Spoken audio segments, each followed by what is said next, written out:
नमस्कार दोस्तों, एक बार फिर स्वागत है आपका आपके अपने प्लेटफॉर्म पे। मैं बलवंत सारण आपको फिर पढ़ाने के लिए आया हूँ। क्या साइंस, जिसमें हम बायोलॉजी पढ़ रहे हैं, आपको पता भी है। आज हम पढ़ेंगे क्रोमोसोम यानी गुणसूत्र के बारे में। गुणसूत्र क्या होते हैं, किस किस प्रकार से हमारे शरीर में और क्या काम होता है और क्या क्वेश्चन आपसे पूछे जा सकते हैं पेपर के अंदर। जहाँ तक क्वेश्चन पूछे जा सकते हैं उस लेवल तक हम इसको कवर करेंगे, चाहे हमें आधा घंटा लगे, चाहे हमें घंटा लगे, 1.5 घंटा लगे, 2 घंटे, वो टेंशन नहीं है अपने को। ठीक है, आप बस नोट्स बनाते रहिए और पढ़ते रहिए और उसको रिवाइज करते रहिए, बस। उसके बाद कुछ नहीं रहने वाला, सारी चीज़ें आपको करवा दी जाएगी। ठीक है, हम पढ़ेंगे क्रोमोसोम यानी गुणसूत्र। क्रोमोसोम यानी गुणसूत्र के बारे में हम जिक्र करेंगे। किसके बारे में जिक्र करेंगे? गुणसूत्र के बारे में। देखो, गुणसूत्र जो है सबसे पहले 1875 के अंदर स्ट्रासबर्ग ने इसको बताया था। स्ट्रास ने इसको बताया था। ठीक है, 1875 में सबसे पहले गुणसूत्र के बारे में किसने जिक्र किया था? स्ट्रासबर्ग। ठीक है, फिर आती है 1882 की बात। उसके अंदर ऑप्शन याद करो ना करो कोई प्रॉब्लम नहीं, आप करना भी नहीं। फ्लेमिंग। कौन? फ्लेमिंग। फ्लेमिंग ने इसको नाम दिया क्रोमेटिन। क्रोमेटिन। ठीक है, यानी जो क्रोमेटिन नाम दिया गया क्रोमोसोम को, क्रोमेटिन, वो किसने दिया था? क्रोमोसोम। क्रोमेटिन किसने दिया था? फ्लेमिंग। अब आती है 1888 की बात। 1888 में विलियम वाल्डेयर, याद रखना ये शब्द बहुत अच्छा है, इसको नाम दिया था क्रोमोसोम। क्रोमोसोम यानी इसको गुणसूत्र जो नाम दिया गया वो किसके द्वारा दिया गया? वाल्डेयर के द्वारा। ठीक है, यानी वाल्डेयर वो थे। आपसे पूछा जाता है, और स्ट्रासबर्ग अगर ऑप्शन में नहीं है तो आप वाल्डेयर के साथ जाते हो। गुणसूत्र के खोज करता है या गुणसूत्र के सबसे पहले से खोज किसने की? तो स्ट्रासबर्ग ने की थी, लेकिन वाल्डेयर ने इस पर अच्छा काम किया और इसका नाम गुणसूत्र रखा था, तो इसी को श्रेय भी दे दिया जाता है। तो आपके एग्जाम में ज़्यादातर, मैं पूछ रहा हूँ, ज़्यादातर आपसे पूछा जाता है भी खोज किसने की, तो आपको आंसर देना होगा वाल्डेयर। लेकिन नाम दिया था 1888 के अंदर, खोज तो 1875 से पहले भी होगी थी, गुणसूत्र नाम दिया गया था। ठीक है, गुणसूत्र क्रोमोसोम नाम इसके किसके आधार पर दिया गया था? क्रोमोसोम, क्रोमसोम, क्रोम यानी रंगीन, सोम मतलब बॉडी। क्रोम का मतलब क्या होता है? जैसे क्रोमोप्लास्ट हो गया आपका, आपने सुना होगा क्रोमोप्लास्ट वर्णिलवक, तो रंगीन बॉडी क्रोमोसोम यानी रंगीन एक संरचना। उसके आधार पे इन्होंने देखा भी, जब किसी भी डाई से रंगते हैं ना, तो ये ब्लू डाई से सबसे पहले बहुत जल्दी इससे स्टेन हो जाता है। मतलब कोई भी रंगीन चीज़ से इसको जल्दी से जल्दी रंगा जाता है, तो ये ब्लू वगैरह ज़्यादा आपने देखा होगा, तो उससे बहुत जल्दी रंगीन हो जाता है। तो इन्होंने दिया भी एक, हमारे जो कोशिका है उसके अंदर एक रंगीन बॉडी यानी रंगीन शरीर की एक संरचना पाई जाती है, जिसे हम क्रोमोसोम कहते हैं। ठीक है, इसके बाद तो बहुत कुछ ही हुए। ठीक है, तो इसके दो शब्दों से मिलकर बना हुआ है। इसका एक तो होता है क्रोम और एक होता है सोम। सोम का मतलब आप जानते हो, सोमेटिक। ठीक है ना, सोमेटिक, सोम से बना यानी बॉडी। इसका मतलब क्या होता है? बॉडी, यानी इसका मतलब क्या होता है? शरीर होता है। क्रोम का मतलब वर्ण होता है, यानी वर्ण यानी कलर होता है, यानी रंग होता है, यानी रंगीन एक संरचना, जिसको क्या कहा गया? जिसको कहा गया क्रोमोसोम। ठीक है, अब ये क्रोमोसोम क्या है जी? ये क्रोमोसोम क्या है जी? कहाँ पाया जाता है जी? कैसे पाया जाता है जी? इसकी संरचना कैसी होती है जी? कितने पाए जाते हैं जी? कहाँ पाए जाते हैं जी? देखो, ज़्यादा किसमें कम किसमें, सब चीज़ें हम पढ़ेंगे। तो आप यहाँ पे लिख सकते हो, a thread like structure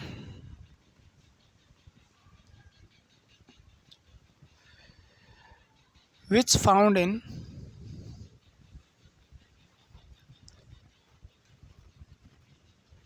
nucleus, यानी केंद्रक में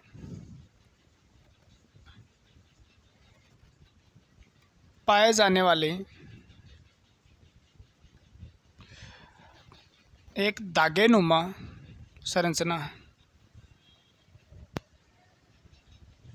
दागेनुमा संरचना है, यानी एक दागेनुमा संरचना जो कहाँ पाई जाती है? सेल के केंद्रक के अंदर पाई जाती है। केंद्रक न्यूक्लियस, केंद्रक, ठीक है, केंद्रक के अंदर पाई जाती है, ठीक है। और ये क्या है?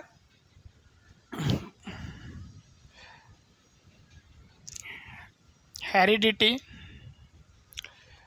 मटेरियल, आप लिख लो, मैं समझा अपने आप दूंगा, आपको पता ही है। Heredity material found in chromosome. गुणसूत्र में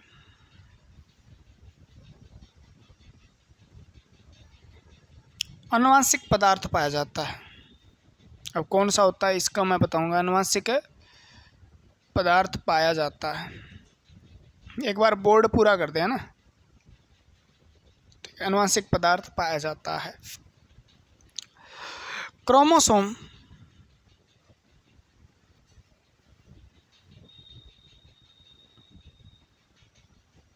मेड अप बाय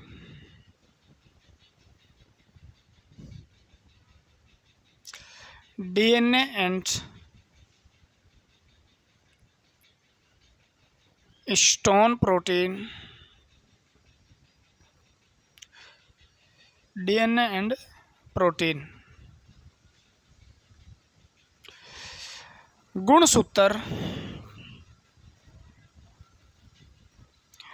DNA व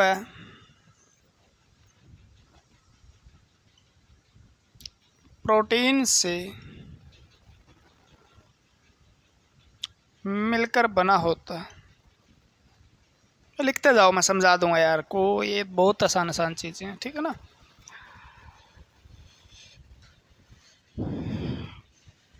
chromosome have 2 type of protein. गुणसूत्र में 2 प्रकार के प्रोटीन पाए जाते हैं। नंबर 1, यानी प्रोटीन कितने टाइप के हैं? 2 टाइप के। नंबर 1 स्टोन प्रोटीन,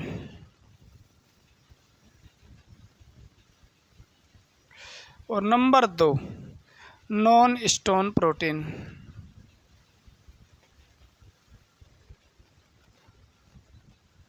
ठीक है।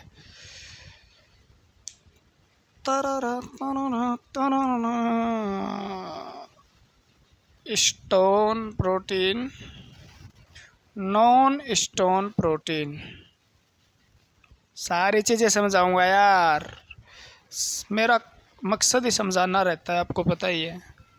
लिखने में मेरे को ज़्यादा इतना मज़ा नहीं आता जितना समझाने में आता है। इतनी बात क्लियर हुई? ठीक है। ये अगर क्लियर हो गया तो मैं यहाँ पे भी कुछ लिख देता हूँ तो हमें नज़र आएगा। अभी बोर्ड हमने chromosome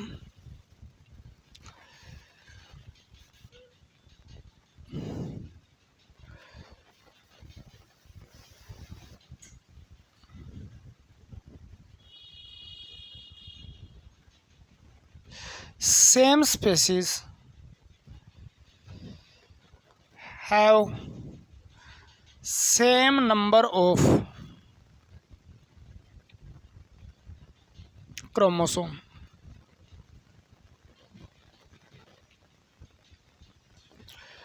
but different species have variable या different number of क्रोमोसोम। ठीक है। समान जाति में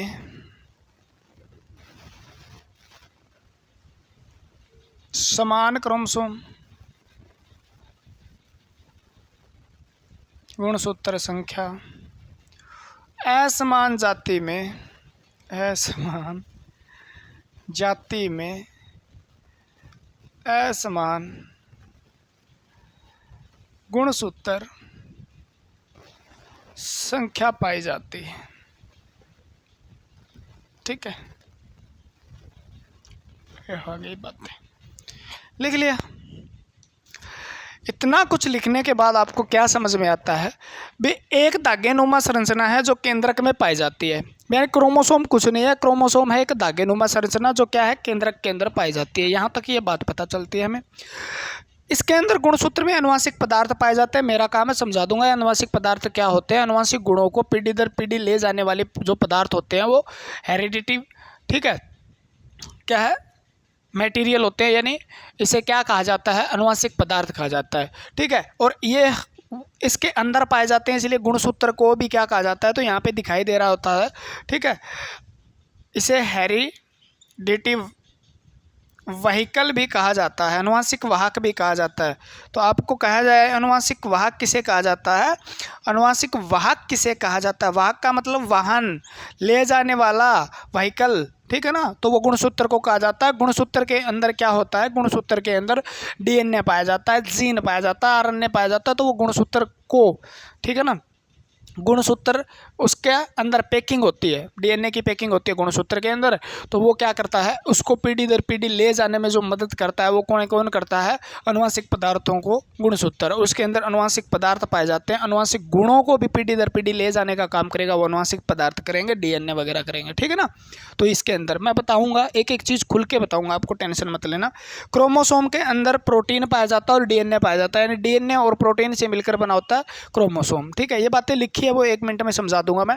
समान जाति जो होती है उसमें समान गुणसूत्र पाए जाते, जैसे मानव जाति का मतलब ये नहीं है जाट हूँ मैं, गुज्जर हूँ मैं, हरिजन हूँ मैं, तो ठीक है, मैं चमार हूँ मैं, वाल्मीकि हूँ मैं, सैनी हूँ मैं, वर्मा हूँ, इस जाति का मतलब नहीं है, कास्ट है वो। स्पेसीज का मतलब जाति, जैसे हम मानव हैं, सबके सब क्या है मानव, जैसे बंदर है, मानव है, लंगूर है, ठीक है ना, गधा है, घोड़ा है, खच्चर है, अलग अलग जातियाँ हो गई, क्लियर होगी।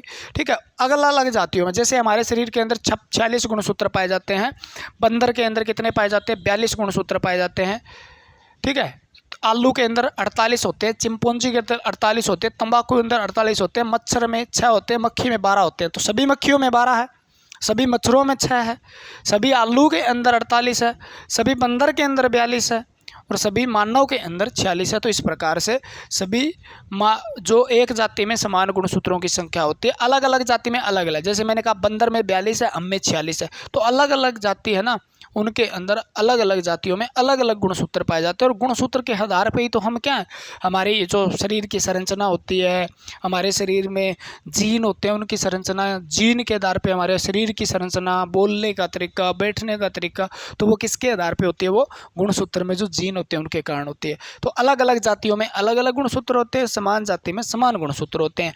जैसे मैं कह दूँ मानव है, मैं मानव हूँ, मेरे में, चाहे मेरे दादा में, परदादा में, और दादा में, मेरी मम्मी में, मेरे पापा में, मेरे भाई में, मेरी बहन में, सभी में कितने गुणसूत्र मिलेंगे, ठीक है, 46 गुणसूत्र मिलेंगे। मेरे क्या परिवार में, क्या किसी के मानव के परिवार में 46 गुणसूत्र मिलेंगे। गुणसूत्र एक कम हो जाए या ज़्यादा हो जाए, 2 कम हो जाए, ज़्यादा हो जाए, तो वो दिक्कत करते हैं, वो आपको बीमारी देते हैं, जिसे हम क्या बोलते हैं, क्रोमोसोमल डिसऑर्डर बोलते हैं, यानी गुणसूत्र के अंदर विकार बोलते हैं, जिसके कारण आपको दिक्कत आनी शुरू हो जाती है, जैसे टर्नर सिंड्रोम, क्राइकेट सिंड्रोम, ठीक है, डाउन सिंड्रोम। तो वो गुणसूत्र में कमी हो जाए, ठीक है, तो सब में 46 होंगे। क्लियर हो गई बात। ठीक है, प्रोटीन होते हैं, 2 प्रकार के प्रोटीन होते हैं, एक स्टोन प्रोटीन होता है, एक नॉन स्टोन प्रोटीन होता है ना। स्टोन प्रोटीन स्पेसिफिक कहाँ पाया जाता है, तो वो केंद्रक के अंदर ही पाया जाता है। आपसे पूछे स्टोन प्रोटीन हमारे शरीर में सबसे ज़्यादा कहाँ मिलेगा, कोशिका के केंद्रक में मिलेगा। स्टोन प्रोटीन किसका निर्माण करता है, तो वो गुणसूत्र का निर्माण करता है। किसका निर्माण करता है, गुणसूत्र का निर्माण करता है। गुणसूत्र के अंदर डीएनए होता है और डीएनए के बाहर जो होते हैं ना, वो स्टोन प्रोटीन इसकी पैकिंग करता है। कुछ नॉन स्टोन प्रोटीन पाया जाता है, तो ज़्यादा मात्रा में स्टोन प्रोटीन पाया जाता है। ठीक है ना। तो ये बातें मैं थोड़ा सा इसको अच्छे से समझा देते हैं ना। देखो कुछ भी नहीं है, इतना आसान बना देंगे आप ना। आप कहोगे जी जा, ये भी क्रोमोसोम होता है, स्टांसबर्ग। देखो कोई भी जाति है, जाति रहने दो, परिवार है, परिवार में क्या है, कोई परिवार है, परिवार में एक आदमी है, यानी कोई जीव है। क्या है जी, ऑर्गेनिज्म यानी जीव है। और जीव के अंदर क्या है, तो जीव के अंदर है आपके अंग तंत्र है, यानी ऑर्गन सिस्टम। और अंग तंत्र में क्या है जी, अंग है, वाह जी वाह, ऑर्गन है। और अंग के अंदर जी पेशियां हैं, और पेशियां बनती है जी ऊतक से। पेशियां किससे बनती है, टिश्यू। और टिश्यू बनती है जी सेल, कोशिका से। ठीक है, यानी हमारे शरीर में क्या मिल गई, हमें कोशिका तक पहुंच गए, हमें कोशिका मिल गई। कोशिका के भी दो भाग होते हैं जी, एक होता है जीव द्रव्य, ठीक है, और एक होता है जी केंद्रक। अलग अलग दो भागों में इसको बांट लेते हैं। जीव द्रव्य में क्या पाया जाता है मुझे नहीं पता है। केंद्रक के अंदर होता है जी, केंद्रक के अंदर केंद्रिका, न्यूक्लियोलस, और एक होता है जी केंद्रिका द्रव्य। सेल पढ़ चुके हो आप, ठीक है, न्यूक्लियोप्लाज्म, केंद्रिका और केंद्रिका द्रव्य। और जो केंद्रिका इसको छोड़ो चलो यार। केंद्रक में आपका होता है क्रोमेटिन। क्या होता है जी, क्रोमेटिन होता है। क्रोमेटिन से मिलकर केंद्रक बनता है। जीव द्रव्य वगैरह पाया जाता है, वो चीज़ें छोड़ो, आप क्रोमेटिन पे जाओ। क्रोमेटिन जो होता है ना, क्रोमेटिन में होता है क्रोमोसोम।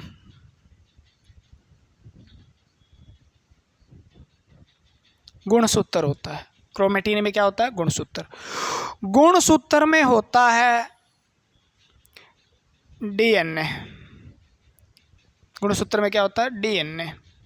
गुणसूत्र में क्या होता है, डीएनए। गुणसूत्र में क्या होता है, डीएनए, ठीक है ना। और एक क्या होता है, प्रोटीन होता है। प्रोटीन भी दो प्रकार के होते हैं, एक तो स्टोन प्रोटीन होता है और एक है नॉन स्टोन प्रोटीन होता है। यानी दो प्रकार के प्रोटीन होते हैं किसमें, गुणसूत्र। डीएनए जो है वो भी आगे किससे बना होता है, तो डीएनए बना होता है जीन से। किससे बना होता है, जीन से, ठीक है। न्यूक्लियो वो नाइट्रोजन क्षार वगैरह हम नहीं पढ़ रहे हैं हाल फिलहाल, ठीक है। जब डीएनए पढ़ेंगे उसके अंदर पढ़ेंगे। जीन से बन, यानी एक छोटा भाग डीएनए का जीन होता है। और जीन जब कोई कोड करता है तो डीएनए द्वारा बनाया जाता है आरएनए, ठीक है। तो सारे खत्म हो गए ना। यानी केंद्रक में क्या पाया जाता है, तो ये बात मैंने लिखाई थी। गुणसूत्र कहाँ पाया जाता है, केंद्रक में। गुणसूत्र पर ही चिपके होते हैं जीन, तो डीएनए जीन का भाग। ये आपका गुणसूत्र।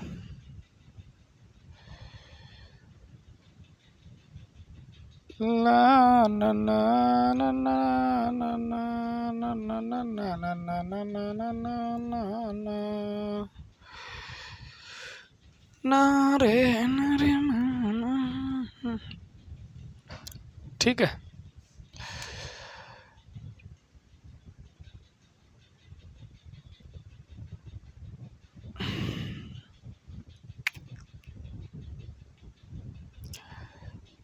तेरा मेरा मिलना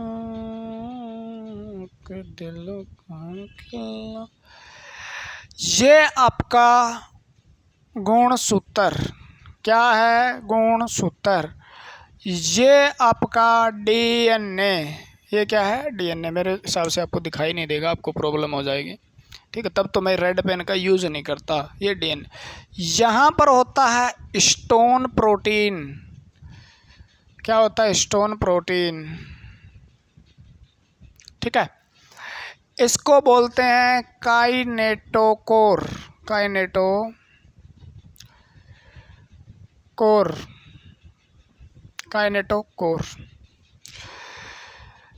बीच वाले ब्लैक भाग को बोलते हैं सेंट्रोमियर। क्या बोलते हैं, सेंट्रोमियर, ठीक है। ये क्या है, डीएनए। लिख लेना इस बात को, डीएनए, ठीक है। पेलिकल, प्राइमरी कंस्ट्रक्शन, लिखूं या ना लिखूं? स्टेलाइट, चलो इतना समझो एक बार यार, ठीक है। तो गुणसूत्र जो है ये देखो, इसमें क्या है? डीएनए। अब डीएनए का जो एक छोटा सा भाग होता है, मैं डीएनए को बाहर निकाल देता हूं, मान लो ये गुणसूत्र है,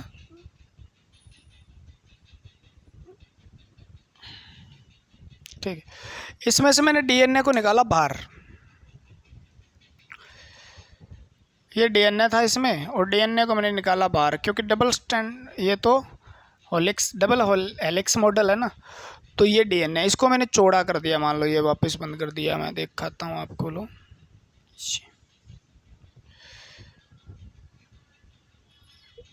डीएनए ऐसे बाहर निकल गया, ठीक है। तो डीएनए का एक छोटा सा भाग होता है ना, मान लो ये छोटा सा भाग बना लो, ये जीन कहलाता है, क्या कहलाता है? जीन, ठीक है।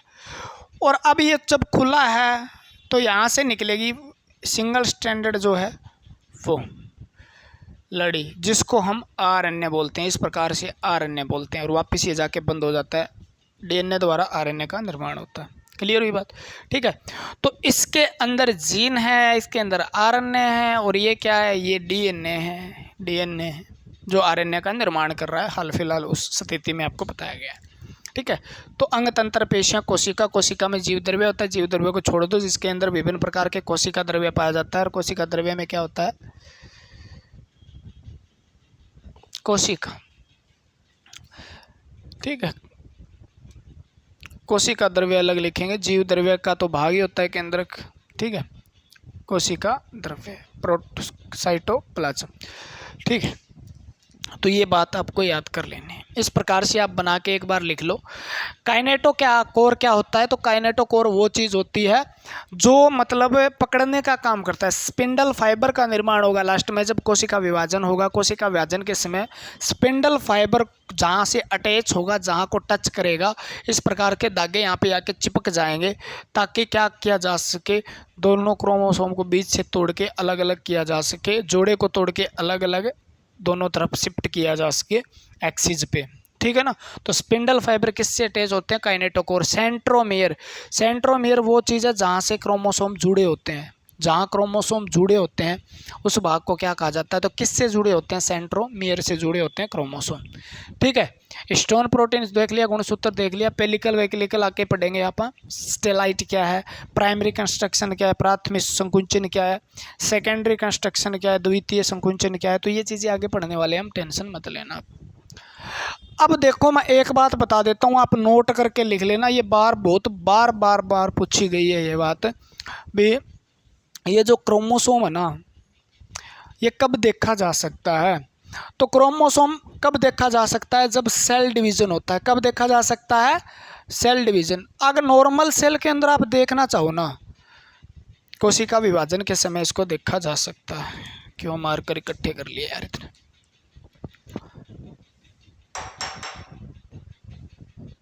कोशिका विभाजन के समय इसको देखा जा सकता है। कोशिका विभाजन आपने पढ़ा भी, जब कोई कोशिका होती है ना, वो अपना दो भागों में या मतलब नए कोशिकाओं का निर्माण करने के लिए वो अपने उस कोशिका को तोड़ लेती है, और तोड़ती है तो उसको बोलते हैं कोशिका विभाजन। यानी कोशिका जब टूटती है उसको कोशिका विभाजन कहा जाता है, ठीक है। यानी कोशिका विभाजन, विभाजन का मतलब है टूटना। जैसे भारत का विभाजन, भारत पाकिस्तान का विभाजन, तो यानी देश दो भागों में टूट गया था, तो विभाजन। उसी प्रकार कोशिका विभाजन। अब जो कोशिका विभाजन है उसके अंदर फेज होते हैं अलग अलग, एनाफेज, टेलोफेज, मेटाफेज, ठीक है। G0 phase, G1 phase, G2 phase, starting phase, अलग अलग फेज होते हैं, तो वो आपको नहीं, सेल साइकिल। तो ये देखा जा सकता है जब मेटाफेज, कौन से मेटाफेज? कोशिका चक्कर जब होता है ना, साइकिल के सेल साइकिल जो होता है उसके मेटाफेज के अंदर इसको देखा जा सकता है, ठीक है। तो इस बात को आप ऐसे लिख सकते हो,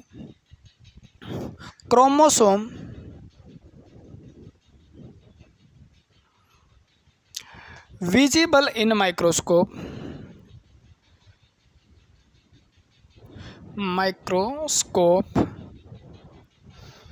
when cell undergoing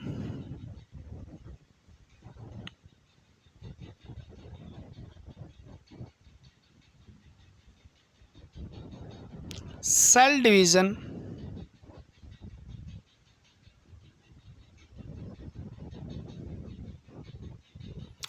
यानी ये कब देखा जा सकता है, तो क्रोमोसोम सूक्ष्मदर्शी के द्वारा। बिना सूक्ष्मदर्शी तो इतना छोटा है, देखा सेल ही नहीं देखा जा सकता। बिना सूक्ष्मदर्शी के सेल भी नहीं देखा जा सकते, छोटे सेल जो होते हैं। क्रोमोसोम जब दिखाई देते हैं जब सेल कोशिका विभाजन कर रहा होता है, ठीक है। Undergoing cell division of cell division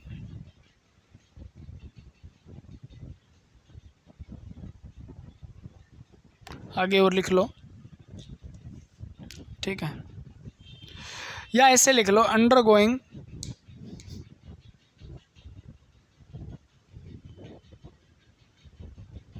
cell undergoing metaphase of cell cycle cell division लिख लो, ठीक है। यानी गुणसूत्र कब देखा जा सकता है, तो गुणसूत्र कोशिका विभाजन के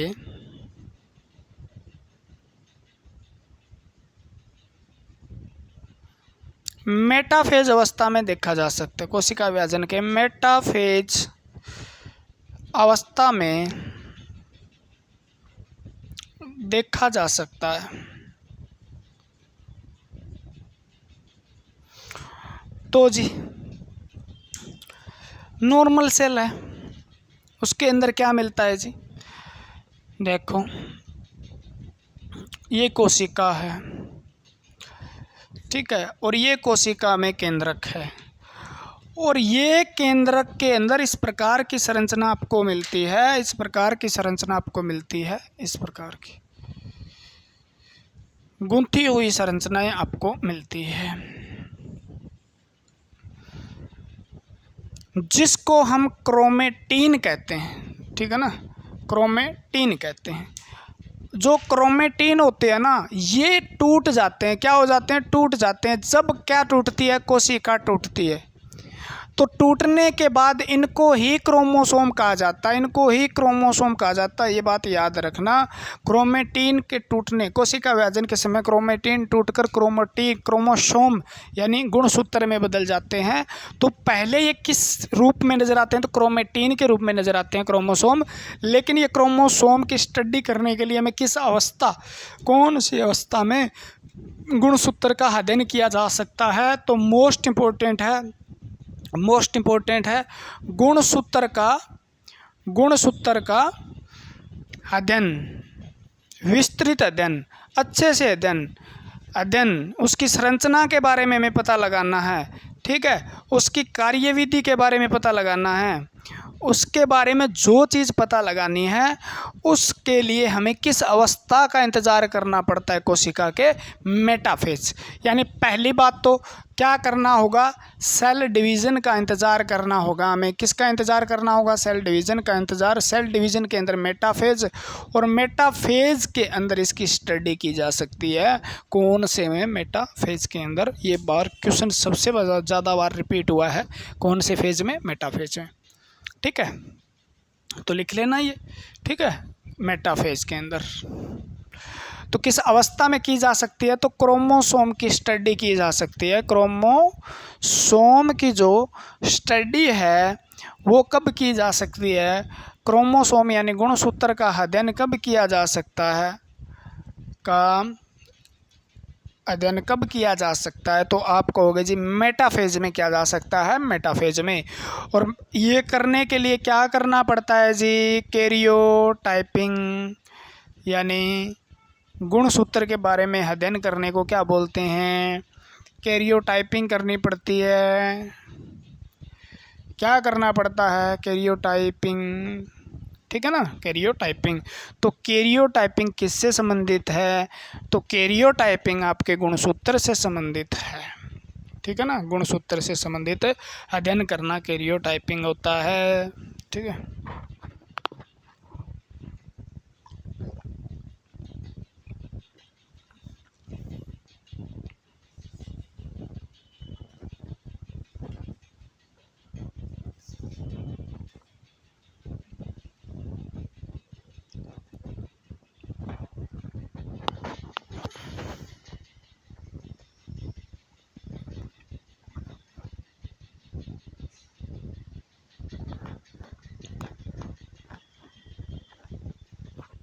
ठीक है, अब देखो ये बात तो हो गई, पानी वानी पीते रहा करो, गर्मी ज़्यादा है तो गर्मी ज़्यादा में पानी पीना चाहिए, ठीक है।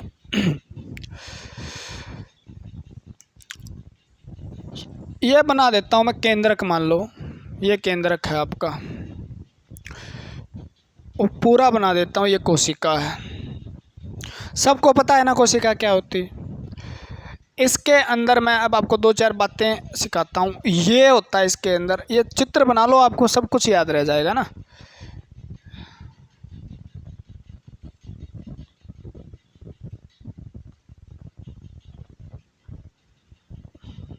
गुणसूत्र ये इसके अंदर होता है डीएनए, ठीक है। तो केंद्रक है, केंद्रक के अंदर क्या है? गुणसूत्र है, गुणसूत्र के अंदर क्या है? डीएनए है, और डीएनए का एक छोटा सा भाग, इसको बता दूं मैं, ये भाग क्या है? जीन है, ठीक है।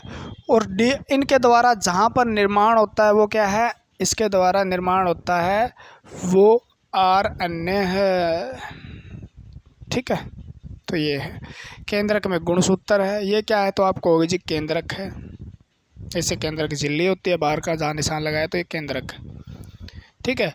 ये क्या है? तो आपको होगी जी कोशिका है, ठीक है। तो कोशिका में क्या है? केंद्रक है, केंद्रक में गुणसूत्र है, गुणसूत्र में डीएनए, डीएनए में जीन, और जीन और डीएनए के द्वारा निर्माण करता है आरएनए का। तो ये चीज़ें भी आपको थोड़ी सीक्वेंस वाइज लिख लो, काम आएगा। अब गुणसूत्र जो है ना, काइनेटिकोर,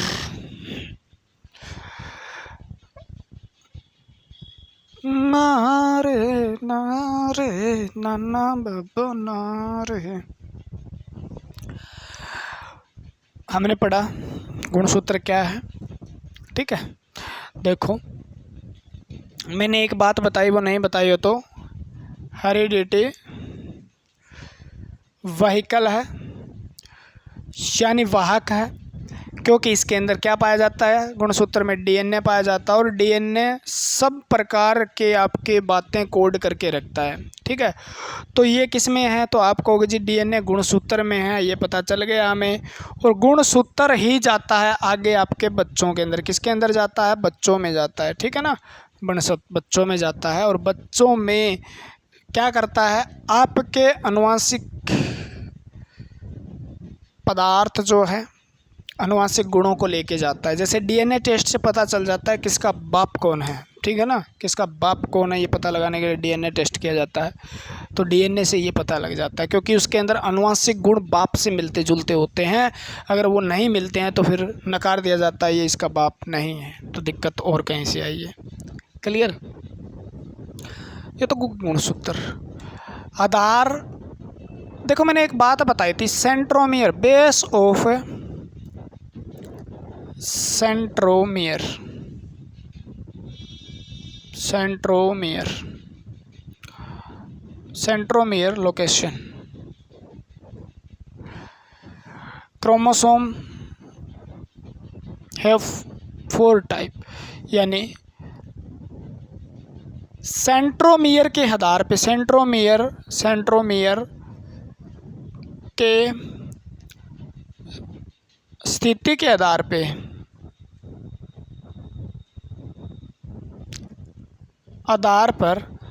क्रोमोसोम 4 प्रकार के होते हैं। कितने प्रकार के होते हैं? 4 प्रकार के होते हैं। कितने प्रकार के होते हैं? 4 प्रकार के होते हैं। क्रोमोसोम कितने प्रकार के होते हैं? 4 प्रकार के होते हैं। ठीक है ना, यानी क्रोमोसोम 4 प्रकार के होते हैं। किसके आधार पे? सेंट्रोमीर की स्थिति पे। एक तो आपको ऐसा मिलेगा जैसे इस प्रकार की स्थिति कहीं पे है तो सेंट्रोमीर जहाँ पे होगा ये क्या है? सेंट्रोमीर है। ठीक है, अगर सेंट्रोमीर है यहाँ दूसरा जो स्थान है वो किस प्रकार से मिलेगा? सेंट्रोमीर मान लो यहाँ पे है, एक इस प्रकार का गुणसूत्र मिलेगा तो ये क्या है? सेंट्रोमीर यहाँ पे है। एक इस प्रकार का गुणसूत्र मिलेगा आपको,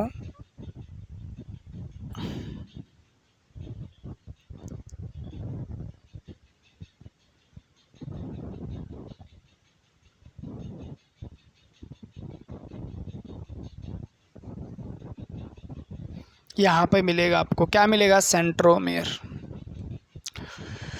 और एक गुणसूत्र ऐसा मिलेगा आपको,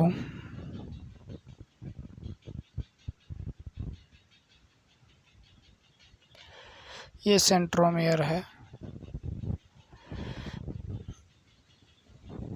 ये गुणसूत्र। ठीक है, तो ये 4 प्रकार के आपको गुणसूत्र नजर आए। एक का सेंट्रोमीर तो कहाँ है? लास्ट में है। एक का सेंट्रोमीर कहाँ है? यहाँ पे है। और एक का सेंट्रोमीर कहाँ है? यहाँ पे है। ठीक है, तो इस प्रकार के गुणसूत्र आपको नजर आएंगे। क्लियर हुई बात? अगर गुणसूत्र लास्ट में है, लास्ट में है तो यानी लास्ट वाले को क्या बोलते हैं? अंत केंद्रिक। ठीक है, अंत के अंदर है तो इस गुणसूत्र को बोलते हैं एक्रोसेंट्रिक। Acrocentric chromosome. क्या बोलेंगे? एक्रोसेंट्रिक। एक्रो का मतलब अंत होता है, अंत केंद्रिक गुणसूत्र। ठीक है, गुणसूत्र का असली चैप्टर तो अभी पढ़ा ही है आपका। ठीक है, दूसरे को क्या बोलेंगे? यहाँ पर है, यानी न तो ऊपर है न है बीच में है, तो इसको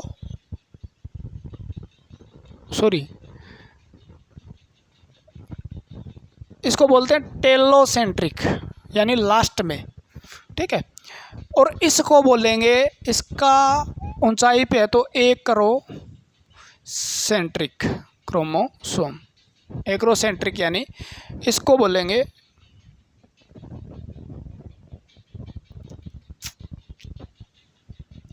अंध केंद्रिक। एक्रो का मतलब अगर केंद्रिक। कई बार भूल जाते हैं यार, हम भी भूल जाते हैं यार, मास्टर हैं, भगवान थोड़े ना, कंप्यूटर थोड़े ना, है ना।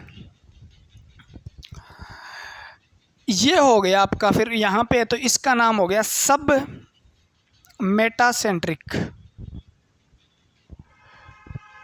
और इसका नाम हो गया मेटासेंट्रिक। वो सब मेटासेंट्रिक है, ये मेटासेंट्रिक है।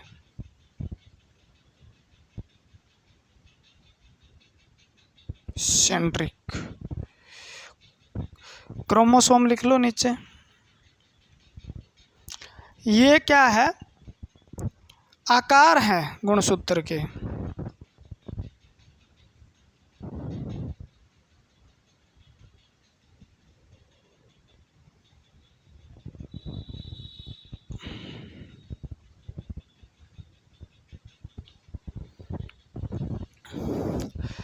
ये बोलते हैं उपमध्य केंद्रिक। उपमध्य केंद्रिक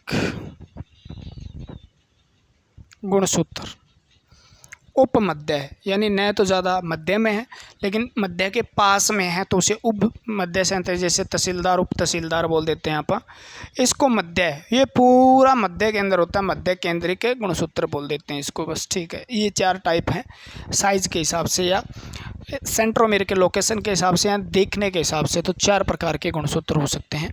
एक तो टेलोसेंट्रिक यानी अंत केंद्रिक, अंत में जिसका केंद्र हो, पूरा लास्ट में जिसका केंद्र हो। जिसका केंद्र कहाँ पे हो? जिसका केंद्र थोड़ा सा यानी अगर केंद्रिक हो, आगे हो, ठीक है ना। आगे का मतलब ये भाग इसका थोड़ा सा इसके आगे हो, ये लास्ट में हो, ये आगे हो, ये बीच में से थोड़ा सा ऊपर हो, यानी बीच में न हो, एक थोड़ा सा ज़्यादा हो, एक थोड़ा सा कम हो, यानी बीच के नज़दीक हो, यानी मध्य के नज़दीक उपकेंद्रिक हो।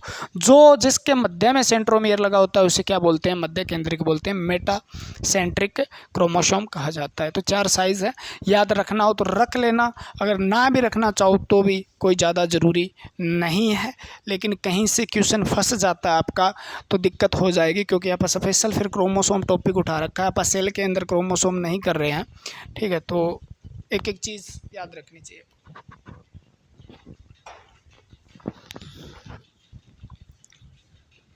ठीक है,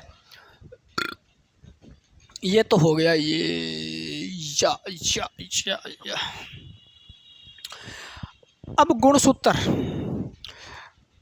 किसके आधार पे, लैंगिक क्रिया के आधार पे या आकार के आधार पे या साइज़ के आधार पे या समान साइज़ के जोड़ों के आधार पे भी अलग अलग प्रकार के हो सकते हैं, ठीक है।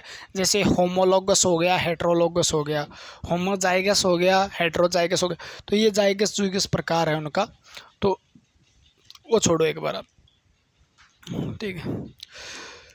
मानव जो होता है ना, मानव के अंदर, मानव की बात करते हैं आप। मानव जो होता है, यानी मानव की जो जाति है, मानव की जाति के अंदर 2 प्रकार के क्रोमोसोम पाए जाते हैं। 2 प्रकार से छोड़ो, पहले बात करते हैं आप कितने क्रोमोसोम पाए जाते हैं। 46 गुणसूत्र पाए जाते हैं। कितने गुणसूत्र पाए जाते हैं? 46। तो पीछे जाके एक बात लिख लेना, गुणसूत्र साधारणतः जोड़े में पाए जाते हैं।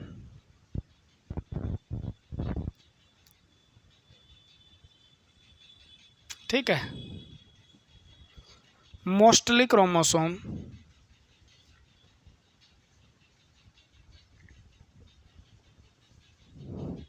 फाउंड इन पेयर,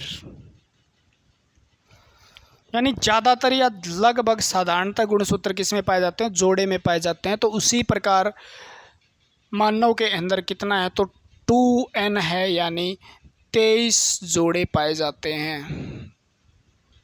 ठीक है, इससे पहले 2 बातें और लिख लो आप। 2n और n में क्या अंतर है? 2n का मतलब है नंबर ऑफ, यहाँ पे n का मतलब है, n stand for number of pair, यानी ये जोड़ों की संख्या बताता है। ठीक है, जोड़ों की क्या बताता है? संख्या बताता है। n किसको बताता है? जोड़ों की संख्या को। अगर मैं कह दूँ 2n है तो ये होते हैं डिप्लॉइड।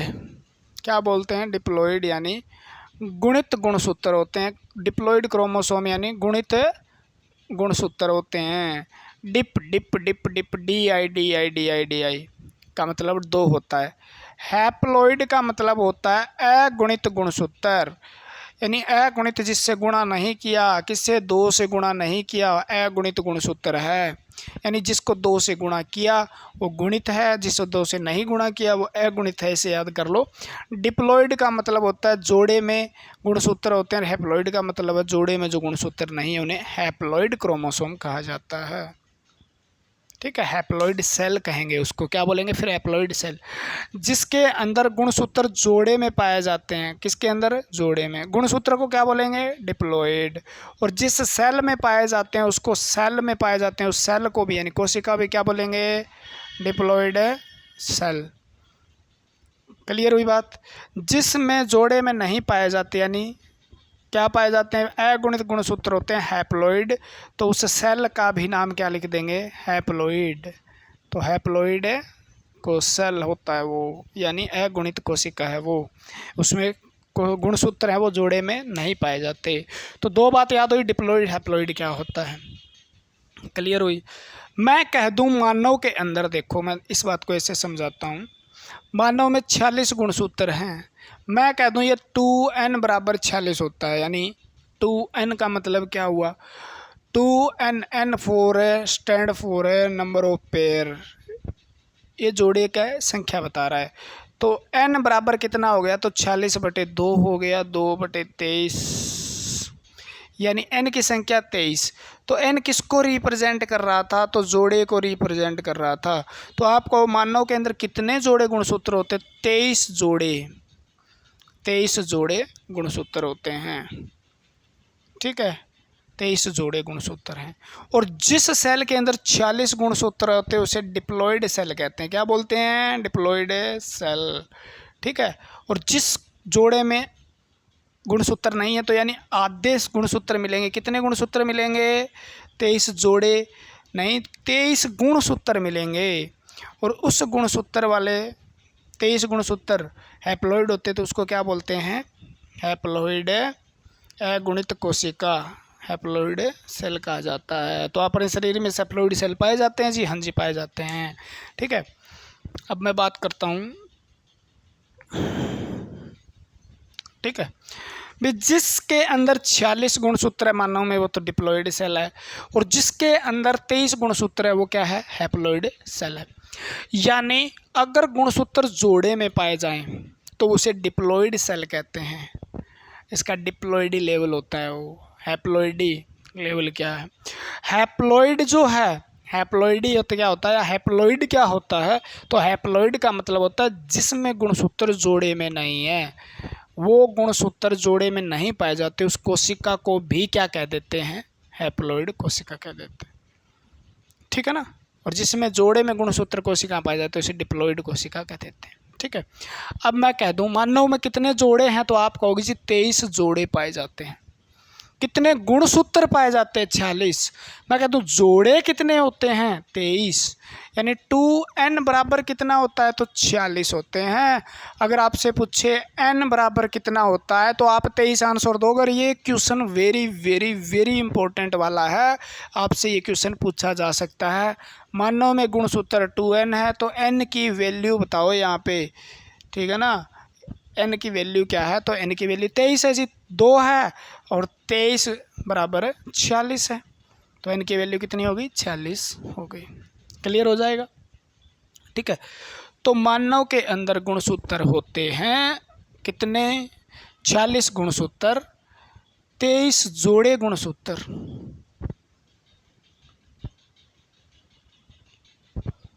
मानव में कितने जोड़े होते हैं, 23 जोड़े गुणसूत्र होते हैं, 46 संख्या होती है।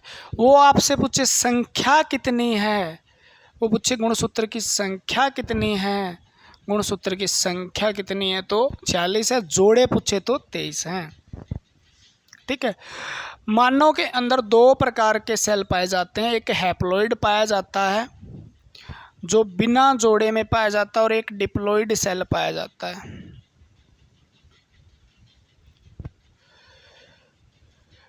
अगुणित कोशिका होती है, अगुणित कोशिका, कौन सी कोशिका रे भैया, अगुणित।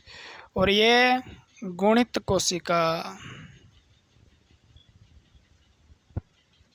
किसके आधार पे है, गुणसूत्र के आधार पे। गुणसूत्र का जोड़ा अगर हो गया जोड़ा, यानी जिसमें 2n है वो तो है ये, और जिसमें केवल n है वो है ये, 2n है वो ये, और जिसमें n है वो ये। यानी हैप्लॉइड सेल वो है जिसके अंदर 23 गुणसूत्र हैं, क्या है, 23 गुणसूत्र। और डिप्लॉइड सेल है वो जिसमें 40 गुणसूत्र हैं। यहाँ जोड़े की बात नहीं हो रही है, ध्यान रखा जाए, हैप्लॉइड सेल में सिर्फ 23 गुणसूत्र पाए जाते हैं, जोड़े डिप्लॉइड में हैं, ठीक है ना। यानी आधे ही गुणसूत्र रह जाते हैं, उसे हम हैप्लॉइड कोशिका कहते हैं। कोई एग्जांपल दो जी, हमारे शरीर में क्या होता है जी, कौन कौन से जोड़े हैप्लॉइड हैं। तो हैप्लॉइड कोशिका हमारे शरीर में 2 पाई जाती है, या सीधा कह दो मानव की बात करें तो जनन कोशिका, जनन कोशिका, रिप्रोडक्टिव सेल, जनन कोशिका, ठीक है। अब जनन कोशिका मानव जाति के अंदर एक महिला होती है और एक होता है मेल यानी पुरुष होता है, बेचारा पुरुष होता है। महिला के अंदर जो कोशिका है उसको अंडाणु कहा जाता है, उसको ओवम कहा जाता है, एग ओवा भी कहा जाता है। पुरुष के अंदर जो कोशिका है उसे स्पर्म कहा जाता है, यानी उसे शुक्राणु कहा जाता है। तो शुक्राणु के अंदर 23 गुणसूत्र होते हैं और अंडाणु में भी 23 गुणसूत्र होते हैं। यानी मानव शरीर में कौन से सेल हैप्लॉइड है? तो आप कहोगे जनन कोशिका, रिप्रोडक्टिव सेल। जनन कोशिका हैप्लॉइड होती है जिसमें 23 गुणसूत्र होते हैं, अंडाणु में 23 होते हैं, शुक्राणु में 23 होते हैं। लेकिन डिप्लॉइड सेल कौन से हैं? तो आप कहोगे जी सोमेटिक सेल। मैं दोनों का बताऊंगा आपको। कायक कोशिका,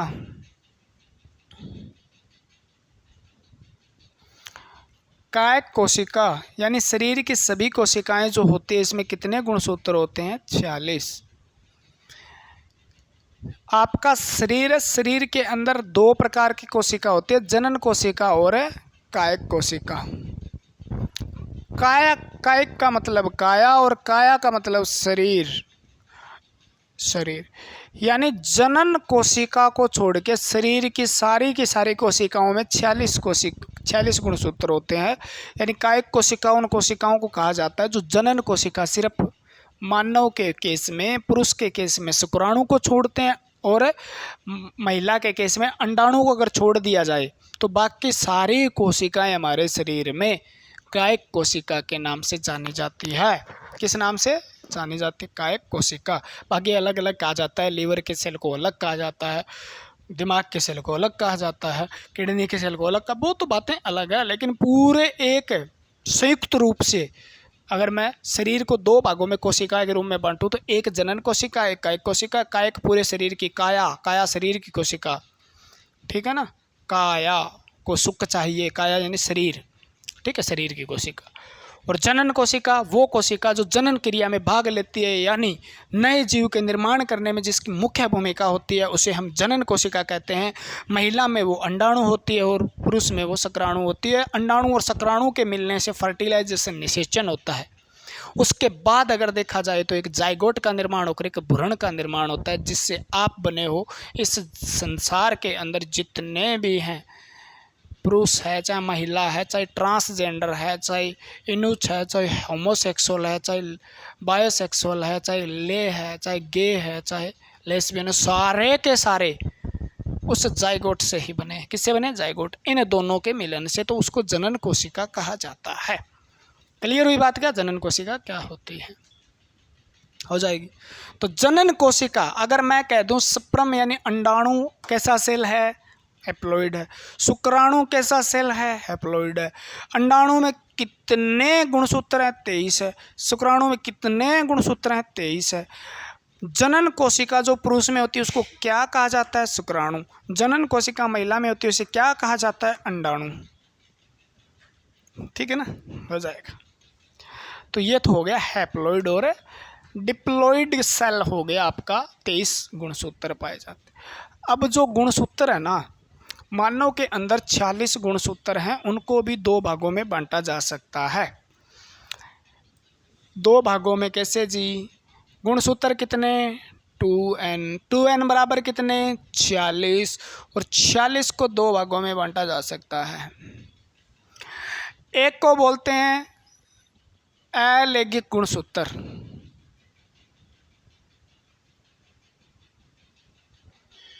अलैंगिक गुणसूत्र, और एक को बोलते हैं लैंगिक गुणसूत्र। लैंगिक का मतलब सेक्स से रिलेटेड है, यानी लिंग से रिलेटेड है। लैंगिक गुणसूत्र का मतलब क्या है? इन्हें बोला जाता है ऑटोसोम। क्या बोला जाता है, ऑटोसोम। और ये याद रखना ग्रुप डी के पेपर में पूछा गया था, ऑटोसोम की संख्या कितनी होती है। जोड़े नहीं पूछे गए थे, संख्या पूछी गई थी, अब की बार जोड़े पूछे जाएंगे। इन्हें सेक्स क्रोमोसोम की जगह क्या कहते हैं, एलोसोम कहते हैं, एलोसोम। इन्हें क्या बोलते हैं, एलोसोम। याद कैसे रखें जी, एलोसोम, एटोसोम, ऑटोसोम। ऑटो से याद रखो, ऑटो ऑटो ऑटो। शहर में क्या ज़्यादा, गाड़ियाँ ज़्यादा होती है या ऑटो, आप कहोगे जी ऑटो ज़्यादा होती है। तो गुणसूत्र भी कितने होंगे, इसके अंदर 22 जोड़े होंगे। कितने होंगे, 22 जोड़े गुणसूत्र ऑटोसोम होंगे। ऑटो ऑटो ऑटो ऑटो ज़्यादा होती है ना, दिल्ली जाओ, कोलकाता जाओ, मुंबई जाओ, आप बड़े शहर के अंदर कहीं पे भी जाते हो तो उसके अंदर ऑटो हमें ज़्यादा दिखाई देती है। तो ऑटोसोम हमारे ज़्यादा होते हैं, यानी उनकी संख्या कितनी होते हैं, तो 44 गुणसूत्र होते हैं जी। संख्या 44 है, जोड़े 22 है। इधर फिर कितना बच गया, 23 टोटल थे। एक जोड़ा गुणसूत्र जो होता है, 1 पेयर क्रोमोसोम जो होता है, या 2 गुणसूत्र, या 23वां जोड़ा गुणसूत्र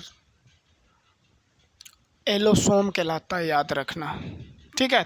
23वां जोड़ा गुणसूत्र एलोसोम कहलाता है। क्या कहलाता है, एलोसोम कहलाता है, ठीक है। तो उसे हम 23वां जोड़ा कहते हैं। 22 गुणसूत्र जो होते हैं हमारे शरीर के अंदर, हमारे शरीर की सभी कायिक गतिविधि जितनी भी होती है ना, गतिविधि, कायिक संरचना, शरीर की संरचना, उनमें भाग लेते हैं। यानी 44 गुणसूत्र क्या करते हैं, अलैंगिक गुणसूत्र ऑटोसोम कहा जाता है। ये हमारे शरीर के अंदर, जैसे आपका हाइट है, आपका देखना है, आपके आँखों का रंग है, आपके बालों का रंग है, आपके शरीर का जो संरचना है, आपके शरीर के अंदर किस प्रकार की संरचना है, आप किस प्रकार से डेवलप करते हो, ये चीज़ें, ठीक है ना। आप बोलते किस प्रकार से हो, आपका नाक किस प्रकार से है, आपका मुंह किस प्रकार से है, तो वो निर्धारित करते हैं आपके, कौन करते हैं, 44 गुणसूत्र, ठीक है। लेकिन 2 गुणसूत्र ऐसे होते हैं जो आपके सिर्फ और सिर्फ किस क्रिया में भाग लेते हैं, लैंगिक क्रिया में भाग लेते हैं। किस में, लैंगिक क्रिया, ठीक है। तो लैंगिक क्रिया में भाग लेते हैं, इसलिए इन गुणसूत्र को क्या कहा जाता है, तो आपको इन गुणसूत्र को लिंग निर्धारण करने वाले गुणसूत्र कहा जाता है। लिंग निर्धारण करने वाले गुणसूत्र कहा जाता है, ठीक है। तो ये क्या करते हैं, लिंग का निर्धारण करते हैं, सेक्स डिटर्मिनेशन करते हैं, सेक्स डिटर्मिनेशन करते हैं, यानी लिंग निर्धारण करने का काम करते हैं। लिंग निर्धारण, किसका लिंग निर्धारण करते हैं, सेक्स डिटर्मिनेशन ऑफ, या सीधे लिख लो ऑफस्प्रिंग्स सेक्स डिटर्मिनेशन का काम करते हैं, यानी लिंग निर्धारण करने का काम करते हैं। किसका, संतान का होने वाली संतान जो होगी वो, उसका लिंग क्या होगा, लिंग का मतलब उसका जो सेक्स क्या होगा, यानी सेक्स का मतलब उसका वो लड़का होगा या लड़की होगी, यानी वो क्या होगा, लड़का होगा या लड़का, छोरा होगी या छोरी होगी, ठीक है। उस किस पे निर्धारण करते हैं, कौन निर्धारण करते हैं, वो करते हैं आपका 23वां जोड़ा गुणसूत्र, जो महिला में अलग होता है और पुरुष के अंदर अलग पाया जाता है। महिला और पुरुष के अंदर दोनों में 23वें जोड़े में फ़र्क होता है। 44वें जो होते हैं ना, 44 जोड़े जो होते हैं पुरुष, वो समान होते हैं, लेकिन 45वां और 46वां जो गुणसूत्र है वो अलग अलग होते हैं। महिला के अंदर एक्स होता है, पुरुष के अंदर भी एक एक्स होता है। महिला में दोनों एक्स होते हैं, महिला पुरुष में दोनों एक्स, एक एक्स और एक वाई होता है, ठीक है।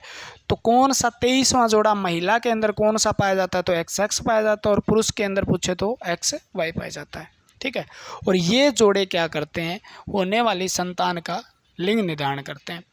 अगर एक्स एक्स से मिला तो महिला होगी यानी लड़की होगी, एक्स वाई से मिला तो लड़का होगा, ठीक है। जैसे ये जब होगा क्या होगा, आपने देखा होगा, यहाँ समझो इस बात को, ये स्पर्म है, ठीक है, ये क्या है, शुक्राणु है मान लो, और इसके अंदर एक्स क्रोमोसोम है। दूसरा ये शुक्राणु है, इसमें वाई क्रोमोसोम है, ये शुक्राणु, दोनों शुक्राणु हैं। अंडाणु आपका एक ही होगा जिसके अंदर यह एक्स ही होगा, तो ये क्या है, अंडाणु, ठीक है। एक्स अगर ये आके इसको फर्टिलाइज कर जाए, इसके साथ निषेचन हो जाए तो क्या बनेगा, तो आपको जी एक्स एक्स बनेगा, जिसे लड़की कहते हैं। और अगर ये इसके साथ मिल जाए तो एक्स वाई बनेगा, जिसे हम लड़का कहते हैं, ठीक है। यानी शुक्राणु जो होते हैं ना, शुक्राणु देखो, महिला के अंदर तो एक अंडे का निर्माण होता है, हर महीने एक अंडे का निर्माण होता है। कभी इधर वाली फ्लोपियन ट्यूब से निषेचन होता है, कभी इधर वाली से, या कभी इधर अंडाशय से निकलता है, कभी इधर अंडाशय से, एक एक महीने में रैंडम निकलता है।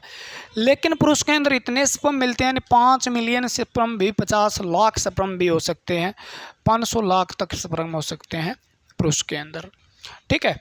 तो वो सारे के सारे शुक्राणु होते हैं, उनमें 50% एक्स वाले होते हैं और 50% वाई वाले होते हैं, क्योंकि कोशिका में 46 गुणसूत्र है, वो टूट गई, टूटने के बाद वो आधे गुणसूत्र शुक्राणु में है और एक दूसरे में आधे हैं, यानी दोनों में 23 गुणसूत्र हो गए, ठीक है। अब 50 में एक्स गया होगा टूट के, 50 में वाई गया होगा टूट के, ठीक है। तो 50% एक्स वाले हैं, 50% वाई वाले हैं। महिला के अंदर तो एक है, वो एक्स ही है, एक है वो एक्स ही है, वो चाहे टूटा फूटा कुछ भी हुआ हो, ठीक है, एक ही है एक्स, चाहे इसके साथ आएगा तो भी एक्स, इसके साथ आएगा एक्स, तो एक्स अंडाणु एक्स ही मिलेगा। शुक्राणु अगर एक्स वाला, शुक्राणु अगर एक्स वाला इस एक्स के साथ फर्टिलाइज हो गया, मान लो ये एक्स वाई है और ये एक्स एक्स है, वाई वाला एक्स के साथ चला गया तो क्या बना, एक्स वाई बना, और ये एक्स वाले के साथ हो गया तो एक्स एक्स बना, यानी एक्स वाई के साथ बना तो लड़का होगा, और एक्स के साथ मिल गया तो लड़की होगी, ठीक है। तो ये बात मैंने कही है, शुक्राणु पे डिपेंड करता है, महिला पे कुछ डिपेंड नहीं करता। महिला तो एक्स ही अंडाणु के अंदर दे सकती है क्रोमोसोम, लेकिन पुरुष के पास एक्स और वाई होते हैं। तो लड़का होना लड़की होना किस पे निर्भर करता है, तो आप कहोगे पिता पे निर्भर करता है, यानी पुरुष पे निर्भर करता है। महिला का इसमें कोई दोष नहीं होता, ना उस पर निर्भर करता। और बहुत आजकल तो इतनी अवेयरनेस हो गई है, लड़का लड़की एक समान समझने लगे हैं, ठीक है, एक समान ही समझने लगे हैं। एक लड़की पे भी क्या किया जाता है, ऑपरेशन वगैरह हो जाता है। एक लड़की के साथ भी लोग रहना शुरू कर दिया है। अभी एक लड़की जो है, दो हमारा एक है, ठीक है, क्योंकि पढ़ाई वगैरह भी इतनी महंगी हो गई है, उसका पालन पोषण इतना महंगा हो गया है भैया। अब 5-5, 6-6 पहले पाल लेते थे, अब पालना बहुत मुश्किल है, ठीक है। तो इतनी महंगाई के ज़माने में हम दो हमारे एक, उसकी पढ़ाई लिखाई अच्छे से हो जाए तो बढ़िया है, ठीक है। तो दो लड़के हैं मान लो, सॉरी मैं कह रहा हूँ, पहला चाहे लड़का है या लड़की है तो एक ही रख लेते हैं, ठीक है। तो ऐसा कुछ हो चुका है आजकल, बहुत ही ज़्यादा अवेयरनेस होने के कारण। बाकी अपनी अपनी सोच होती है, मैं तो कुछ नहीं कह सकता किसी के बारे में, ठीक। तो एक्स एक्स एक्स वाई ये हो गया, ठीक है। ये शरीर की गतिविधियों पर नियंत्रण करते हैं, ये लैंगिक गुणसूत्र होते हैं, और ये क्या करते हैं, लिंग निर्धारण करते हैं, होने वाली संतान का लिंग निर्धारण करने वाले गुणसूत्र हैं, ठीक है। तो महिला में 23वां जोड़ा एक्स एक्स होता है, पुरुष में 23वां जोड़ा एक्स वाई होता है, ठीक है। तो शुक्राणु के अंदर 23 गुणसूत्र पाए जाते हैं, कितने पाए जाते हैं, 23, और अंडाणु के अंदर 23 गुणसूत्र पाए जाते हैं।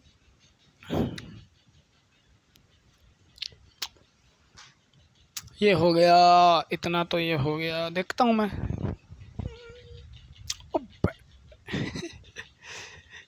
1 घंटा 3 मिनट हो गए हैं भैया, ठीक है। कंप्लीट करते हैं यार, अपने को कौन सा 2 दिन में देख लेना, यूट्यूब थोड़ी ना है, वो दिक्कत आएगी, है ना। यहाँ पे तो पढ़ने वाले चेहरे हैं भैया। ले लेता हूँ थोड़ा सा पानी।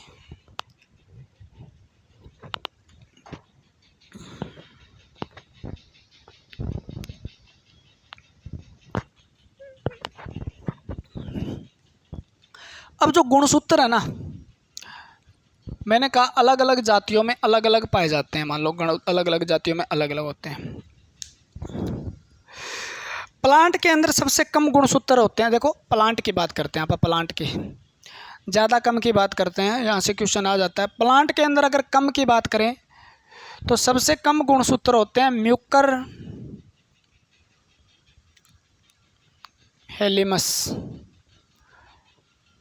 म्यूकर हेलिमस जो है उसके अंदर सबसे कम गुणसूत्र होते हैं। उसके अंदर 2n बराबर 2 होते हैं, यानी उसके अंदर एक जोड़ा गुणसूत्र होता है। एक जोड़ा गुणसूत्र होता है। एक जोड़ा गुणसूत्र है तो 1 गुणा 2 कितने हो गए? 2 गुणसूत्र होते हैं। ठीक है। एक और भी नाम होता है हैप्लोपस। ठीक है, हेप्लो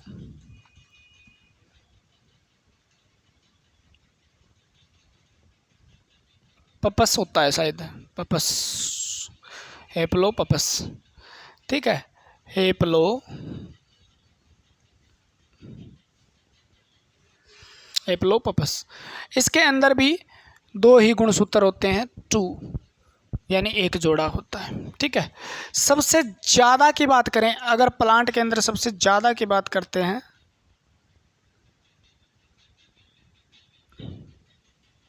प्लांट के अंदर सबसे ज़्यादा की बात करते हैं, गुणसूत्र किस में पाए जाते हैं?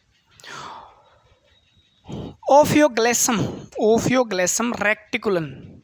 ठीक है, ओफियो, इतना याद रख लो आप, स्पेलिंग लिख देता हूँ मैं, ओफियोग्लेसम,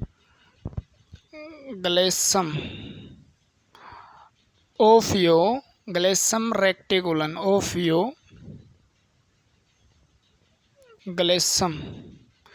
तो ओफियोग्लेसम रेक्टिकुलन जो है उसके अंदर 1260 गुणसूत्र पाए जाते हैं, यानी 2n जो होते हैं, 2n बराबर 1260 है। अगर जोड़े की बात करें तो 630 जोड़े उसमें पाए जाते हैं। तो सबसे ज़्यादा गुणसूत्र होते हैं वो कैसे में होते हैं? ओफियोग्लेसम के अंदर होते हैं। इससे बात करें, एनिमल की बात करें, एनिमल की बात करें यानी जंतुओं की बात करें, हम जंतुओं की बात करें हम, तो जंतु के अंदर कम पाए जाते हैं एस्केरिस में, एस्केरिस।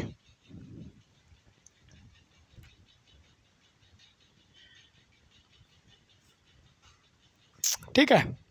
और हम ज़्यादा की बात करें तो ज़्यादा किस में हो सकते हैं बताओ? ठीक है, तो एस्केरिस में कितने होते हैं? एस्केरिस में 2 होते हैं जी, 2n बराबर 2 है। एक जोड़ा गुणसूत्र होता है। कितने जोड़े गुणसूत्र होते हैं? एक जोड़ा गुणसूत्र होता है। और ज़्यादा जो होते हैं वो होते हैं आपके ओलोकेंथस, ओलोकेंथा, ओलोकेंथा। तो ओलोकेंथा के अंदर होते हैं आपके 600 जोड़े, 600 जोड़े यानी 1200 गुणसूत्र।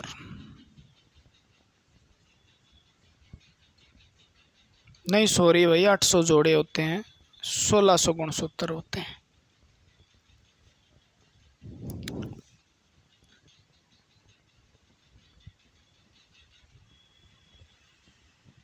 ये जीवाणु होता है और ये प्रोटोजोआ होता है, याद रखना, प्रोटोजोआ।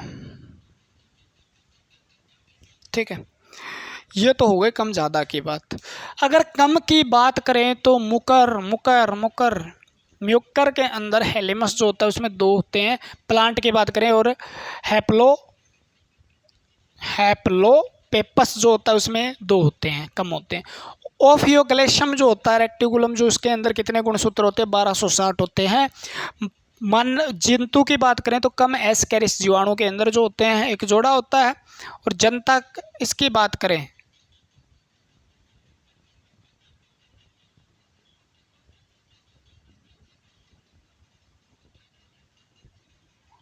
ठीक है, ओलोकेंथा में 800-1600 गुणसूत्र होते हैं। एस्केरिस जीवाणु नहीं होता दिमाग में। राउंड वर्म होता है, गोल कृमि होता है, याद रखना, राउंड वर्म होता है, गोल कृमि होता है। ठीक है, काफ़ी देर हो गई पढ़ाते हुए, गर्मी चढ़ गई दिमाग में ना। क्लियर हो गया क्या?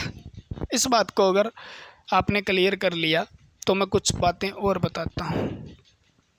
गुणसूत्र के बारे में जो ज़्यादातर अनुवांशिकी चीज़ें जो जेनेटिक्स रिसर्च की जाती है वो सबसे ज़्यादा किस पे की जाती है, तो वो आपकी है ड्रोसोफिला। मक्खी है एक ड्रोसोफिला, ड्रोसोफिला, याद रखना ड्रोसोफिला। बहुत क्वेश्चन पूछा जाता है ड्रोसोफिला किससे संबंधित है या ड्रोसोफिला किसके लिए प्रसिद्ध है। तो ये एक फ्रूट फ्लाई होती है, मक्खी होती है। ठीक है, ये क्या एक मक्खी है, रस पे किसका, जो फलों का रस चूसने वाली ड्रोसोफिला। ठीक है, इसका जीवन काल बहुत कम होता है। इसका जीवन काल, लाइफ स्पेन जो होता है वो 7 दिन ही होता है बेचारी का। कितने दिन होता है? 7 दिन। और इसके अंदर जो गुणसूत्र पाए जाते हैं वो पाए जाते हैं 4 जोड़े, यानी 8 गुणसूत्र। ठीक है, 4 जोड़े गुणसूत्र पाए जाते हैं। 4 जोड़े यानी 8 गुणसूत्र पाए जाते हैं। तो याद रख लेना क्योंकि इस पे रिसर्च बहुत ज़्यादा होती है। ठीक है, 8 गुणसूत्र। और जेनेटिक्स रिसर्च, अनुवांशिक की जितने भी अनुवांशिक रिसर्च को शोध जितने भी होते हैं ना वो सारे के सारे लगभग किस पे होते हैं? ड्रोसोफिला। क्योंकि शोध करने के लिए देखो एक तो गुणसूत्र है, हमें एक नई जनरेशन मिल जाएगी कितने दिन के बाद? 7 ही दिन के बाद। ज़्यादा टाइम वेट नहीं करना पड़ेगा। अब कह दे भी आपके ऊपर रिसर्च करना तो 80 साल वेट करना पड़ेगा, अगला आप ही चला जाएगा 25 साल का होकर रिसर्च करना शुरू करेगा। ठीक है, और आप जब तक जाओगे मान लो उससे पहले, तो कम लाइफ स्पेन जिसकी होती है उसमें गुणसूत्र जो होते हैं उनके बारे में किया जाता है। तो 7 दिन के अंदर नई जनरेशन मिल जाती है, यानी महीने के अंदर में 4 जनरेशन पे गुणसूत्रों का अध्ययन किया जा सकता है। तो इसलिए इसे ड्रोसोफिला मक्खी का यूज़ किया जाता है। अब कुछ आप गुणसूत्र लिख सकते हो। गुणसूत्र किस में कितने पाए जाते हैं आपसे पूछे जा सकते हैं। ठीक है ना, मेरे हिसाब से गुणसूत्र हो गया लगभग। हाँ, आपसे पूछे गेहूं में कितने होते हैं तो आप 42 बता देना। आपको पूछे बंदर में कितने होते हैं, 42 बता देना। आपको पूछे मानव में कितने होते हैं, 46 बता देना। आपको पूछे चिंपैंजी में कितने होते हैं, 48 बता देना। याद करवाऊंगा, टेंशन मत लो। आलू में कितने होते हैं, 48 बता देना। तंबाकू में कितने होते हैं, 48 बता देना। मक्खी में कितने होते हैं, 12 बता देना। मच्छर में कितने होते हैं, 6 बता देना। चीता शेर बिल्ली में कितने होते हैं, चीता शेर बिल्ली में कितने होते हैं, 38 बता देना। ठीक है, हाथी में कितने होते हैं, 56 बता देना। घोड़े में कितने होते हैं, 60 बता देना, नहीं 64। गाय बकरी में कितने होते हैं, गाय और बकरी बिल्कुल 60 बता देना। मटर में कितने होते हैं, 14 बता देना। मेंढक में कितने होते हैं, 26 बता देना। ठीक है,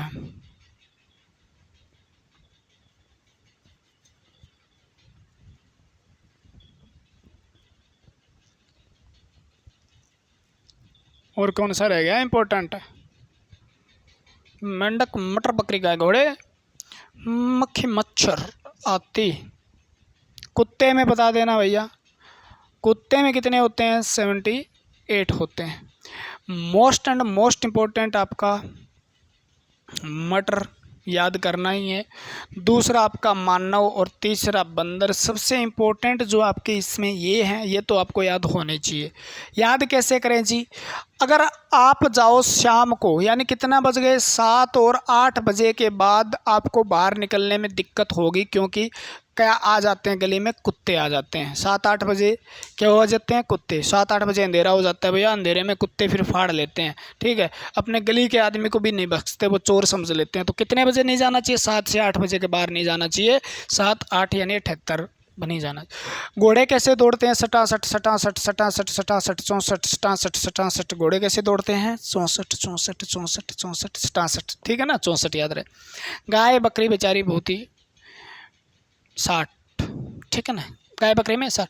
मटर, मटर आपको याद करना पड़ेगा, क्योंकि जब हमें चैप्टर करते हैं ना अनुवांशिकी, जेनेटिक्स, तो उसके अंदर मटर का आपको बहुत इसलिए इम्पोर्टेंट है। तो मटर 14, इसका 4 बना लेना, ऐसे याद कर लेना। मटर या मटर कितने रुपए किलो आती है? 14 रुपये। मटर कितने रुपए किलो आती है? 14 रुपये, ऐसे याद कर सकते हो, ठीक है। या एक मटर में कितने दाने निकलते हैं? 4। एक मटर में कितने दाने निकलते हैं? 4। एक मटर में कितने दाने निकलते हैं? 4 मटर में दाने निकलते हैं, ऐसे याद कर सकते हो। मेंढक है, उसके अंदर 26 है। मेंढक का भी बहुत बार पूछा गया है। मेंढक के अंदर कितने हैं? 26 है, ठीक है। राणा टिंगा। हाथी, मोदी कहते हैं भी मेरा सीना 56 इंच का, लेकिन 56 इंच का सीना लगभग किसका होता है? मोदी कहते हैं 56 का मेरा है, लेकिन रियल में 56 इंच का सीना किसका होता है? हाथी का होता है। बिल्ली, चीता, शेर, ये हटीले होते हैं, वे हटते नहीं, अपने शिकार को करना है तो करना है। बिल्ली भी कुत्ते के आगे भी ऐंठ जाती है ना, तो हटीले होते हैं। हटीले 38, हटीले 38, हटीले 38। 1-2 बार पढ़ोगे अपने आप याद रह जाएंगे, फिर तो करना ही नहीं पड़ेगा। देखो मैंने लिख दिया, जब आज मैंने ऐसे कर रखे हैं भैया। अंकों को याद रखना बहुत मुश्किल है, और वो भी किसी के साथ रिलेट करके, ठीक है। किसी के साथ भी ये क्या आएगा तो बहुत मुश्किल है, उसको किसी न किसी तरीके से रिलेट करो, उसकी ट्रिक व्रिक बना के कांटा निकालो। मच्छर, मच्छर, मच्छर, और मेरी भी ट्रिक नहीं है ये, सारी की सारी मैं बता देता हूँ, किसी की चुराई होगी मैंने, ठीक है। मच्छर यानी 6। जो ट्रिक अच्छी लगती है वो कहीं से कहीं उठा लेते हैं, आप पढ़ा देते हैं। अपनों को पढ़ाना है, सही आसान बनाना है, ठीक है। घमंड नहीं है अपने को, मैं कर सकता हूँ, सब अच्छा पढ़ाते हैं। मैंने भी लोगों को पढ़ाया हुआ देख के पढ़ाया आपको, या आपके किताबों से देख के पढ़ाया है, ठीक है। अच्छी चीज़ें उठा के अलग अलग करके आपको पढ़ा रहा हूँ बस, ठीक है। और अपने को तो ज़्यादा स्टूडेंट देखते हुए नहीं है भैया, अपने को डर भी नहीं है यार, ठीक है। अच्छा, जितने देखते हैं वो पक्का कामयाब होंगे, कामयाब होंगे, मैं गारंटी देता हूँ। पक्का 101% कामयाब होंगे। और वो स्टूडेंट होंगे तो हमारे पास जिनके कई बार फाइनल में रहे हैं, वो स्टूडेंट शायद ही आपसे वो मिलेगा, ठीक है। मुझे पता है आराम से कई बार रहे हैं, क्योंकि मेरे पास जब फ़ोन आते हैं ना, मेरे पास जितने भी फ़ोन आते हैं, सर आपकी वीडियो देखता था 1 नंबर से रह गया, ठीक है। अब सर 1-2 नंबर से रह गया, आपकी वीडियो देखना शुरू कर दिया है मैंने।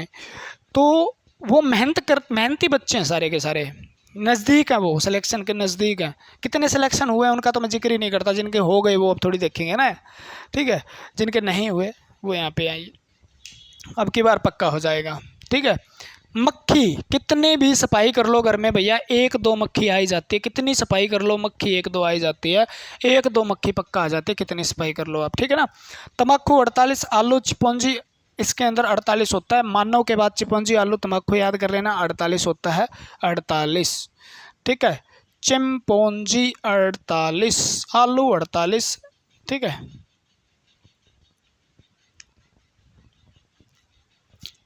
मानव में 46 है, सबको पता है।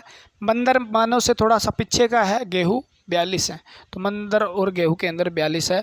कुछ आप ऐसे याद कर लो, कुछ ऐसे याद कर लो, कुछ आप रट्टे मार लो भैया, कुछ चीज़ों के रट्टे भी मारने पड़ते हैं, ठीक है।